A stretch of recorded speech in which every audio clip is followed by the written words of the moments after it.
Welcome back to ISC academy. दोस्तों, आप लोगों के मेरे पास ये कमेंट आते रहते हैं कि सर हमें एग्ज़ाम की प्रिपरेशन करा दो।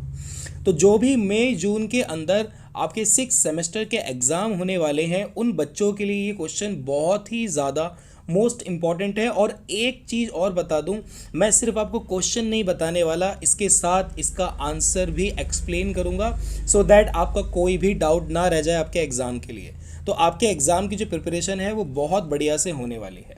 मेरे पास यहाँ पे क्वेश्चन है, यहाँ पे आप देख सकते हैं। ये बीए वाले जो बच्चे हैं और उनका जो सब्जेक्ट है वो भी मैं यहाँ पे मेंशन कर देता हूँ। तो सब्जेक्ट उनका है Indian political thought. Indian political thought का उनका सब्जेक्ट है। बीए पॉलिटिकल साइंस ऑनर्स के स्टूडेंट हैं और ये सेमेस्टर 6 वाले बच्चों के लिए है। तो मैं यहाँ पे दिखा दूँ, एक क्वेश्चन यहाँ पे आता है, कई बार आता है, मोस्ट रिपीटेड क्वेश्चन है कि पंडिता रमाबाई, ये पंडिता रमाबाई करके आता है, इसमें पंडित लिखा है बट कोई बात नहीं। पंडिता या पंडित रमाबाई के संदर्भ में जेंडर की अवधारणा का आलोचनात्मक मूल्यांकन कीजिए। तो यहाँ पर ये जो क्वेश्चन आ रहा है ये जेंडर को लेकर है, जिसमें पंडिता रमाबाई के विचार आपको बताने हैं। और ये क्वेश्चन कई प्रकार से आपको देखने को मिल जाएगा। जैसे फॉर एग्जांपल नीचे लिखा हुआ है, हिंदू समाज के अंतर्गत जाति और लिंग पर रमाबाई द्वारा की गई आलोचना का परीक्षण कीजिए। एक और क्वेश्चन आता है, 17वीं शताब्दी के भारत में जेंडर संबंधी वाद विषयों पर रमाबाई के योगदान। तो जेंडर को लेकर जो रमाबाई है उनका क्या योगदान है उसके बारे में आलोचनात्मक विश्लेषण करना है।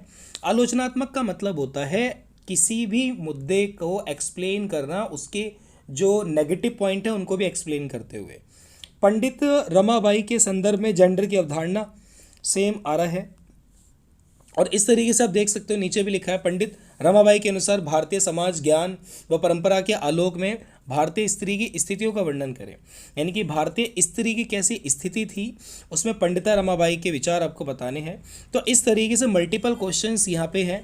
एग्जाम में किसी भी तरीके से क्वेश्चन आ सकता है। इमेज आप देख सकते हैं, ये पंडिता रमाबाई की इमेज है जिन्होंने स्त्री या फिर महिलाओं से संबंधित या जेंडर से संबंधित जिन्होंने अपने विचार को प्रकट किया है। ये तो रहे इसके क्वेश्चंस जो आपके एग्जाम्स में आएंगे। अब इसका आंसर मैं आपको दिखा देता हूँ कि आंसर्स आपको कैसे देना है। तो आंसर में सबसे पहले यहाँ देखेंगे हमारे पास जो आएगा, इस लाइन से हम स्टार्ट करेंगे। मैं यहाँ पे आपको मार्क करके दिखा देता हूँ।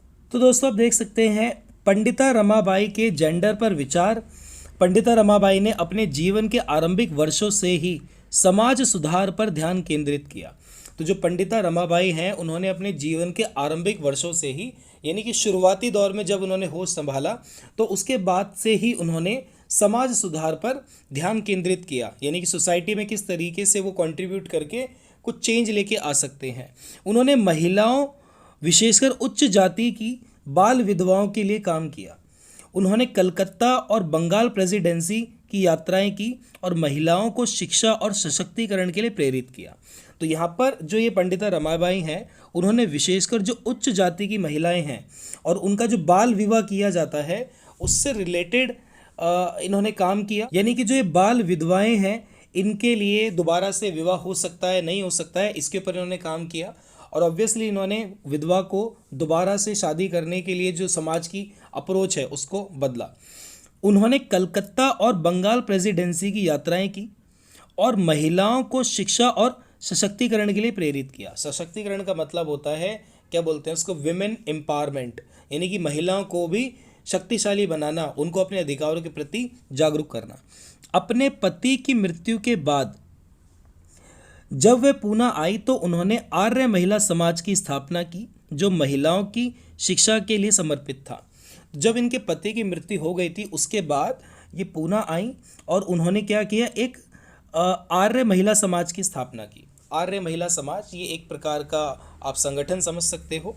इन्होंने इसकी स्थापना की जो किसके लिए काम करता है, केवल महिलाओं के लिए। वे समाज के प्रगति के लिए आत्मनिर्भरता में विश्वास करती थी। उनका मानना था कि समाज में अगर महिलाओं को आगे बढ़ना है, सशक्त होना है, तो उसके लिए ज़रूरी है आत्मनिर्भरता, यानी कि खुद के ऊपर डिपेंडेंट रहना, ना कि पुरुषों के ऊपर डिपेंडेंट रहना। रमाबाई ने अपनी पुस्तक the high cast Hindu women में हिंदू महिला के बाल्यकाल, उसके वैवाहिक जीवन पर प्रकाश डाला। इन्होंने अपनी किताब लिखी थी। किताब का नाम है दी हाई कास्ट हिंदू विमेन। इसमें इन्होंने जो उनका बाल्यकाल होता है, बचपन में जो एक महिला होती है उसका जीवन कैसा होता है और उसका वैवाहिक जीवन कैसा होता है, इसके ऊपर इन्होंने प्रकाश डाला, यानी कि उसके बारे में इन्होंने बताया। तो अब आता है इसका पहला पॉइंट, महिला के बचपन का अवलोकन, यानी कि चाइल्डहुड में जो महिलाएं हैं उनका किस तरीके से उनका पालन पोषण होता है, किस तरीके से वो रहती हैं, उनके साथ किस तरीके का बर्ताव किया जाता है, वो इसमें हम समझने वाले हैं। पंडिता रमाबाई का मानना था कि बच्चे की देखभाल, उसके प्रजनन का बोझ किसी देश में महिला के ऊपर इतना नहीं लादा जाता जितना भारत में लादा जाता है। अब देखो यहाँ पे क्या बताया गया है। पंडिता रमाबाई का मानना था कि बच्चे की देखभाल और उसके प्रजनन का बोझ किसी भी देश के अंदर इतना नहीं लादा जाता जितना भारत में लादा जाता है। यानी कि भारत के अंदर महिलाओं में जो बच्चियां होती हैं, यानी कि जो बेबी गर्ल होती हैं, वो एक प्रकार से बोझ समझी जाती हैं और ये भारत के अलावा दुनिया में कहीं और नहीं देखा जाता। अधिकतर मामलों में पत्नी अपने पति को लुभाने के लिए पुत्र की जन्म की इच्छा रखती है। कई बार तो ये होता है कि जो खुद वाइफ होती है वो अपने हस्बैंड से ये इच्छा रखती है कि उसे एक पुत्र की प्राप्ति होगी। गरीब से गरीब और अमीर से अमीर परिवार की महिला भी अधिकांश ऐसा ही विचार रखती है। अब चाहे जो महिला गरीब हो या अमीर हो, सबका यही मानना होता है कि भाई उनको एक अच्छा पुत्र प्राप्त हो जाए। बहुत सी महिलाओं ने स्वयं यह दुखद दास्तां सुनाई है कि जिन्होंने पुत्री के जन्म के कारण या कोई संतान न होने पर पति का प्यार खो दिया। अब देखो यहाँ पे ये भी बताया गया है कि जब पुत्र की प्राप्ति नहीं होती तो जो महिलाएं हैं वो अपने पति का प्यार खो देती हैं। कहने का मतलब जो उनके पति हैं वो उनसे उतना प्यार नहीं करते या उनका फिर उस हिसाब से ध्यान नहीं रखते या उनसे नफरत करने लग जाते हैं या दूसरी शादी करने लग जाती हैं। तो ऐसा भी देखा गया है। इस बात पर पंडिता रमाबाई अपने बचपन का अनुभव बताती हैं जब वो खुद 13 साल की थी। तो मैं अपनी माँ तथा बहन के साथ शाही खाना खाने गई जहाँ हमें राजकुमार के परिवार के मिलने के लिए आमंत्रित किया गया। तो ये एक शाही खाना खाने के लिए गई हैं, ठीक है, अपनी माँ और बहन के साथ, जहाँ पर इनको राजकुमार के परिवार से मिलने के लिए आमंत्रित किया गया था। राजकुमार की 4 पत्नियाँ थीं और जिनमें से 3 संतानहीन थी, मतलब 3 के पास संतान ही नहीं थी, कोई भी उनके पास बच्चा नहीं था। तो ऑब्वियसली राजकुमार ने इसलिए 4 शादी कर रखी थी क्योंकि पहली 3 बीवियों से उसको बच्चे नहीं हुए। सबसे बड़ी रानी के 2 बेटे थे, इसलिए उसका पति उससे सबसे ज़्यादा प्यार करता था तथा उसका चेहरा इसी कारण खुशी से खिला हुआ था। तो अब इन्होंने ये अपना खुद का लाइफ का एक्सपीरियंस बताया कि 13 साल की उम्र में जब ये एक राजकुमार के यहाँ पे शाही खाने पर गई, जब इनको इनवाइट किया गया तो इनको पता चला कि उस राजकुमार की 4 पत्नियाँ थी जिसमें से 3 की संतान ही नहीं थी और जो एक सबसे बड़ी रानी थी उसके 2 बेटे थे, इसलिए वो सबसे ज़्यादा उसका जो पति है उसको प्यार करता था और इसलिए जो उसकी वो वाइफ है वो बहुत खुश भी रहती थी। उन तीनों संतानहीनों के भवन में इस चकाचौंध के बीच कहीं अंधेरा भी था। उनके चेहरे उतरे हुए थे। इस संसार में उनकी मोटी आशाएं मिट चुकी थी क्योंकि भगवान उनसे खुश नहीं था। कहने का मतलब क्योंकि उन तीनों बीवियों की संतानें नहीं हुई थी, इस वजह से समाज में उनका होना या ना होना एक बराबर है और उनका ये भी मानना है कि भगवान उनसे खुश नहीं है। तो इस तरीके से पंडिता रमाबाई ने अपनी लाइफ का एक एक्सपीरियंस बताया जो उन्होंने खुद देखा, जो उन्होंने खुद महसूस किया अपने बचपन में। रमाबाई अंधविश्वास पर प्रकाश डालते हुए कहती हैं कि अंधविश्वासी औरतें तो इस संकट से बचने के लिए बच्चा पैदा होने से पहले कोशिशें करती हैं कि लड़की की जगह लड़का पैदा हो। क्योंकि अब यहाँ पे इन्होंने ये भी बताया कि कई महिलाएं तो ऐसी भी होती हैं जो कई प्रकार की कोशिशें करती हैं कि उनके पास लड़का ही होना चाहिए। पुत्र प्राप्ति के लिए माताएं प्रार्थना करती हैं, नियमित रूप से जड़ी बूटियाँ खाती हैं, पेड़ों तथा पुत्र प्रदान करने वाले भगवानों की पूजा करती हैं। ऐसा भी देखा जाता है कि कुछ माताएं गर्भ अवस्था के 3 या 4 महीने में गर्भाशय में पल रही संतान को पुत्री से पुत्र में बदलने के लिए संस्कार भी करती हैं। कहने का मतलब कुछ इस तरीके के पूजा पाठ या संस्कार किए जाते हैं गर्भ अवस्था के 3 या 4 महीने में कि अगर पुत्री होगी उनकी कोख में तो वो पुत्र में कन्वर्ट हो जाएगी। अब यार इस पर तो मुझे भी ऐसी आ रही है कि ऐसा कैसे ही हो सकता है और ये सोच भी किस प्रकार की है। तो आप समझ सकते हैं कि इस प्रकार जो महिलाएं हैं वो सोच रखती थी अपने। अच्छा, इसके आगे पढ़ते हैं। इतना सब करने पर भी लड़कियां हिंदू के घर में पैदा हो जाती हैं या प्रकृति के खिलाफ पैदा हो जाती हैं। एक या ज़्यादा लड़के पैदा होने के बाद लड़की के पैदा होने पर उसका स्वागत किया जाता है, अन्यथा नहीं। अब देखो ये सब वही बात है कि कुछ भी आप कर लो भाई, नेचर का ये लॉ है कि ये किसी के हाथ में नहीं होता कि लड़का करना है या लड़की होनी है, ये नेचर के हाथ में होता है।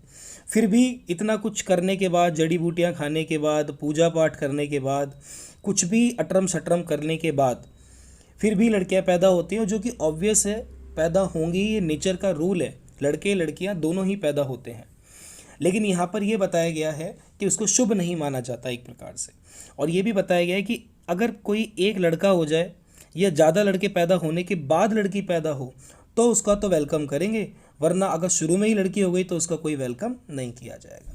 इस परिस्थिति में माताओं को बहुत दिनों बाद लड़की पैदा होती है तथा उसके पैदा होने के बाद दोनों अभिभावक लड़की से बहुत प्यार करते हैं, लेकिन ये कूट रिवाज अभिभावकों को पत्थर दिल बना देता है। विशेषतः ऐसा हिंदुओं में पाया जाता है।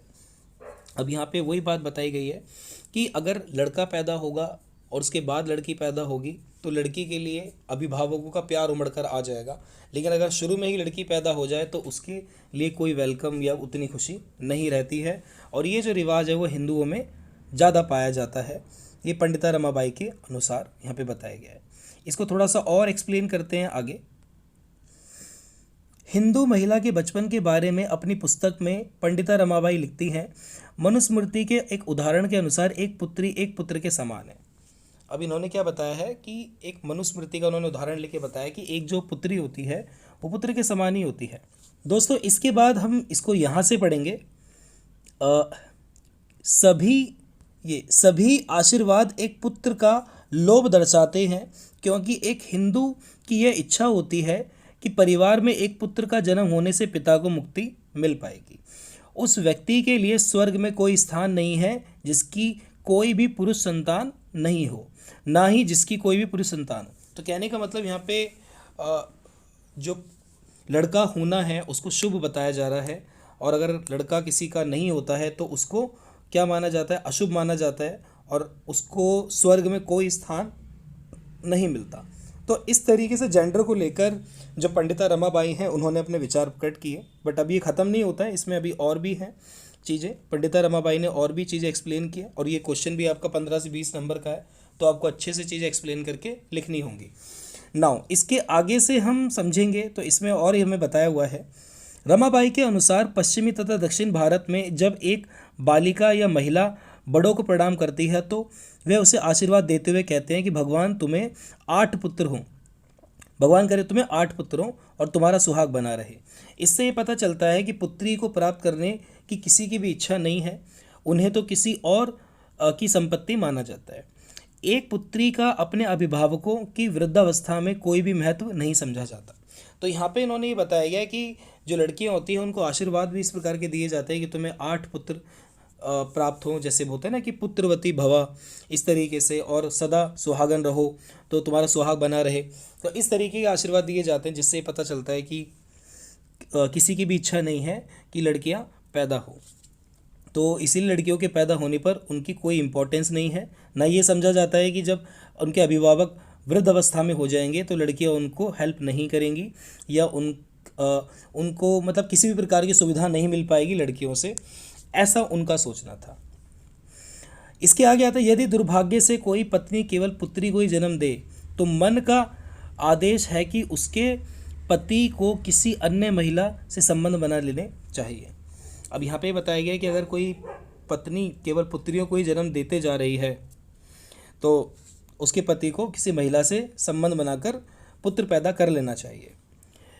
तो इस तरीके की अप्रोचेस लोगों की रहा करती थी, इस तरीके के लोग चीज़ों को लेके सोचा करते थे। नाउ इसमें अब हम देखते हैं, नाउ अब आता है महिला के विवाहित जीवन का अवलोकन। अभी तो हमने बचपन से लेकर देखा था, अब उसके विवाहित जीवन का अवलोकन बताया गया, उसको देख लेते हैं। रमाबाई हिंदू महिला के वैवाहिक जीवन के संबंध में कहते हैं कि मनुस्मृति के अनुसार एक उच्च जाति की लड़की को विवाह योग्य न्यूनतम आयु 8 वर्ष है और अधिकतम आयु 12 वर्ष। अब यहाँ पे पंडिता रमाबाई बता रही हैं कि उस वक्त महिलाओं की जो शादी की उम्र मानी गई है वो कम से कम 8 साल और मैक्सिमम 12 साल, यानी 8 से 12 साल की एज में उनकी शादी कर देनी चाहिए। यदि माता पिता इस बीच अपनी पुत्री का विवाह नहीं करते, ये विवाह है, विवाह नहीं करते, तो वे स्वर्ग प्राप्ति से वंचित रह जाएंगे। अब देखो किस प्रकार की लोगों की सोच है कि अगर 8 से 12 साल की उम्र में किसी लड़की की शादी नहीं करेंगे तो उनके जो पिता हैं उनको स्वर्ग की प्राप्ति नहीं होगी। रमाबाई ने कहा कि इस कारण हिंदुओं में बाल विवाह प्रथा थी, उनका विवाह 5 से 11 वर्ष में कर दिया जाता था। यानी कि देखो 5 साल की उम्र में भी विवाह कर दिया जाता था। और कई बार तो दोस्तों ऐसा भी देखा गया है कि बच्चा पैदा भी नहीं हुआ है, उससे पहले ही उनके माँ बाप अगर उनके जो मतलब जो लोग हैं आपस में दोस्त हैं, ठीक है, वो दोस्त आपस में ही कस्में खा लेते हैं कि यार अगर मेरी बेटी हुई और तेरा बेटा हुआ तो उन दोनों की आपस में शादी करा देंगे, अपनी दोस्ती रिश्तेदारों में बदल लेंगे। इस तरीके की भी लोगों के थॉट रहा करते थे। फिर आता है जब उन्हें विवाह की कोई समझ भी नहीं होती थी। ऑब्वियसली 5 से 11 साल की उम्र में बच्चे कहाँ ही समझेंगे विवाह के बारे में। 5 साल की उम्र में जो एक बच्चा होता है वो ठीक तरीके से चीज़ों को समझ भी नहीं पाता है और यहाँ पे उसका विवाह कर दिया जाता है। उत्तर भारत में आमतौर पर परिवारों में एक नाई रखा जाता है जो लड़के और लड़कियों का विवाह के लिए चयन करता है। माता पिता द्वारा बाहर जाकर स्वयं अपने बच्चों के विवाह के लिए लड़का लड़की ढूंढना शर्मनाक माना जाता है। तो ये माना गया है कि जो लड़कियां हैं या लड़के हैं उनके विवाह के लिए कोई रखा जाता है जो उनके बच्चों के लिए ढूंढता है कि उनकी शादी कहाँ करानी है। अगर माता पिता खुद ढूंढेंगे शादी के लिए अपने बच्चों के लिए लड़का या लड़की तो इसको बहुत शर्मनाक माना जाता है। इसके बाद हिंदू धर्म में विवाह की आलोचना करते हुए रमाबाई का कहना है कि हिंदू रीति में विवाह केवल एक संस्कार है जिसमें कुछ वैदिक मंत्रों का उच्चारण किया जाता है और केवल उन पुरुष के परिचायक हैं जिससे लड़की शादी कर रही है, और इस तरह लड़की शादी के बाद पति की संपत्ति बन जाती है। यही नहीं, शादी के बाद उसे लड़के का गोत्र यानी कि अपनाना पड़ता है। भारत के कुछ हिस्सों में शादी के बाद लड़की को उस नाम से भी नहीं बुलाया जाता जो उसके माता पिता ने उसको दिया था। अब यहाँ पे ये कहना है पंडिता रमाबाई का कि जो शादियाँ होती हैं, शादी केवल एक संस्कार है, मतलब एक रीति है जिसमें बेसिकली मंत्रों का उच्चारण किया जाता है और पुरुषों को लड़कियों को दे दिया जाता है और उसी के बाद से जो लड़कियां हैं वो पुरुष की संपत्ति बन जाती हैं। और इसके बाद जो पत्नी है उसका जो गोत्र है, उसका जो नाम है वो भी पति वाला उसको अपनाना पड़ता है और जो उसका एक्चुअल में नेम होता है जो उसके माता पिता रखते हैं वो उससे चेंज कर दिया जाता है, छीन लिया जाता है। अब आता है विधवा जीवन का अवलोकन जो पंडिता रमाबाई ने किया है। पूरे भारत में विधवा होना ही एक सज़ा माना जाता है और यह सज़ा अपराध या अपराधों के लिए है जो महिला ने धरती पर अनजाने में किए हैं। अब ये माना जाता है कि अगर कोई महिला विधवा हो जाती है तो वो एक अपराधी है जो उसने धरती पर किए हैं, उसी की सज़ा उसको मिल रही है। सज़ा अपराध के हिसाब से ज़्यादा या कम भी हो सकती है। पति का कहना ना मानना एक अपराध है जिसकी सज़ा वैधव्य के रूप में मिलेगी, यानी विधवा के रूप में मिलेगी। यदि विधवा लड़के की माँ है तो उसकी स्थिति अधिक दयनीय होती है यद्यपि उसे पापी समझा जाता है। अब यहाँ पे भी बताया गया है कि यदि विधवा लड़के की माँ है तो उसकी स्थिति अधिक दयनीय नहीं होती, यानी कि कोई लड़का यानी उसने पुत्र को जन्म दे रखा है तो उसकी स्थिति इतनी खराब नहीं होगी, बस उसको पापी समझा जाएगा। बूढ़ी विधवा को एक युवा विधवा से कम उत्पीड़न सहने पड़ते हैं। अगर यानी कि बूढ़ी उम्र में वो विधवा हो जाती है तो उसको उतनी प्रॉब्लम या उतना शोषण उस पर नहीं किया जाता जितना कि एक यंग लेडी जो विधवा है उस पर किया जाता है। विष्णु पुराण में लिखा है कि यदि पति की मृत्यु के बाद महिला या तो सदाचारी बने या पति की चिता पर बैठ जाए। तो यहाँ पे बताया गया पति की मतलब एक होता था ना सती प्रथा, आपने पता होगा आप लोगों को, सती प्रथा होती थी जिसमें अगर पति की डेथ हो जाती है तो पत्नी को भी उसी चिता में जिंदा जला दिया जाता था। तो वही यहाँ पे बताया गया। या फिर वो सदाचारी बन जाए। सदाचारी मतलब कई प्रकार के नियम उसको फॉलो करने पड़ेंगे, जैसे अपने बाल कटवा लेना, सफ़ेद साड़ी पहनना, मीठा ना खाना, कुछ भी अच्छा पकवान ना खाना, ठीक है, अंधेरे रूम में रहना, ज़ोर से ना हंसना तो मना ही होता है, कोई फेस्टिवल सेलिब्रेट ना करना, कुछ इस प्रकार के नियम बांध दिए जाते हैं। बाद में इसी नियम ने सती प्रथा का रूप ले लिया क्योंकि यही स्कूलों में पढ़ाया जाने लगा था। दक्कन के ब्राह्मणों ने सभी विधवाओं के सिर मुंडवा दिए थे। देखो सिर मुंडवाने का भी आ रहा है। 14 से 15 साल की विधवा लड़कियां ये समझ नहीं पाती थी कि उनके साथ ही क्यों हो रहा है, और ऑब्वियसली 14-15 साल की उम्र में उनको क्या ही समझ आएगा। उन्हें एक ही समय भोजन दिया जाता, दिन में एक बार खाना खा सकती हैं और वह परिवार के उत्सवों में शामिल नहीं हो सकती, कोई भी फेस्टिवल में वो शामिल नहीं होगी। उनको तरह तरह से प्रताड़ित किया जाता था, मतलब उनको हर प्रकार से टॉर्चर किया जाता था, और लोगों के जो ताने होते हैं, जो लोग जो उन पे कमेंट करते हैं, वो ही असहनीय होते थे। तो अब इसका हम निष्कर्ष निकाल लेते हैं। निष्कर्ष में महिला शिक्षा के क्षेत्र में अग्रणी समाज सुधारक और नारीवादी पंडिता रमाबाई ने अपने प्रयासों से महिला शिक्षा का प्रचार प्रसार किया और आर्य महिला समाज की नींव डाली। तो पंडिता रमाबाई ने महिलाओं के लिए या महिलाओं की शिक्षा के लिए प्रचार प्रसार किया। उन्होंने आर्य महिला समाज की स्थापना भी की। ये कहा जा सकता है कि वह अपने समय से काफ़ी आगे की सोच रखती थी। उन्होंने रूढ़ियों की चिंता किए बिना, रूढ़ियों का मतलब होता है पुरानी परंपराएं, उनकी चिंता किए बिना काम किया, चाहे वह ईसाई धर्म में परिवर्तन हो या दूसरी जाति में विवाह। रमाबाई ने सिद्ध कर दिखाया कि ठीक ही उन्हें पंडिता और केसरे हिंद की उपाधि दी गई है। तो जो पंडिता रमाबाई हैं, इन्हें केसरे हिंद भी कहा जाता है। तो दोस्तों, ये है प्रॉपर क्वेश्चन आप लोगों का जो मैंने एक्सप्लेन कर दिया है। तो आई होप ये क्वेश्चन आपको अच्छे से समझ आ गया होगा और आप इसका स्क्रीनशॉट ले सकते हैं। मैं एक बार इसको जूम करके दिखा देता हूँ। क्वेश्चंस का आपने ले लिया होगा, यहाँ से आप इसके आंसर्स का एक बार स्क्रीनशॉट ले लें।